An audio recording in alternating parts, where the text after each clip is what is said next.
پیارے آقا علیہ الصلوۃ والسلام نے فرمایا ایک بندے کے انتقال کا وقت تھا، اس کے 3 دوست تھے۔ اس نے ایک کو بلایا اور کہا کہ تم میرا انتقال کا وقت ہے، تم میرے ساتھ کب تک رہو گے؟ تو اس شخص نے کہا کہ میں بس آپ کی روح نکلے گی اور میں الگ ہو جاؤں گا آپ سے، آپ ادھر انتقال فرمائیں گے اور میں آپ سے دور ہو جاؤں گا۔ دوسرا شخص دوسرے دوست کو بلایا کہ تم میرے ساتھ کب تک رہو گے؟ تو کہا جب آپ کی روح نکلے گی تو میں آپ کے ساتھ قبرستان تک چلوں گا اور آپ کو قبر میں دفنا کے پھر میں واپس آ جاؤں گا، آپ کے راستے الگ میرے راستے الگ۔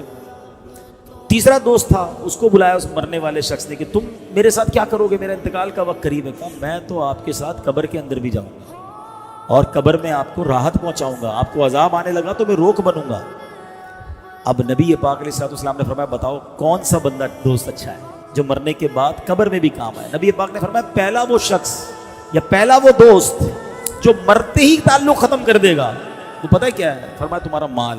دوسرا دوست جو قبرستان تک تو ساتھ آئے گا، فرمایا وہ تمہارے گھر والے ہیں، غسل، تدفین، جنازہ اس میں شرکت کر لیں گے، کچھ دیر تک تمہارا، کچھ دنوں تک تمہارا ذکر کر لیں گے، مگر پھر وہ بھی زندگی میں مصروف ہو جائیں گے۔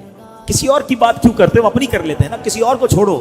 میرے والد والدہ کا، آپ میں سے کئیوں کے والد کا، والدہ کا، دادا دادی کا، نانا نانی کا انتقال ہوا، وہ بڑے دن بڑے تکلیف میں گزرے، اب کہاں یاد آتی ہے؟ کتنوں کو یاد آتی ہے؟ کب کب یاد آتی ہے؟ میں اور آپ بھی بھولی بسری داستان ہو جائیں گے۔ 2 4 6 دن 10 دن کو زیادہ مشہور آدمی ہوا تو سال 2 سال، بس پھر ختم جناب، دنیا رکتی نہیں کسی کے لیے۔ فرمایا دوسرا دوست کہا وہ تمہارے گھر والے ہیں، اور نبی پاک نے فرمایا وہ تیسرا دوست جو تمہارے ساتھ قبر میں بھی جائے گا نا، تمہیں عذاب سے بچائے گا، وہ تمہارے اعمال ہیں۔ کیا خوبصورت مثال کے ذریعے بات سمجھائی ہے۔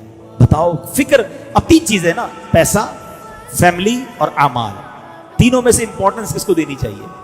سچ بتاؤ۔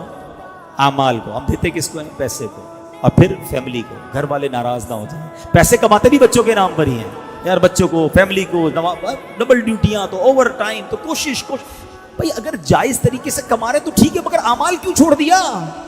حرام میں کیوں پڑ گئے؟ نمازیں کیوں قضا ہو رہی ہیں؟ کیونکہ یہ تو قبر میں جانا تھا، کوئی قبر میں نہیں آئے گا میرے ساتھ۔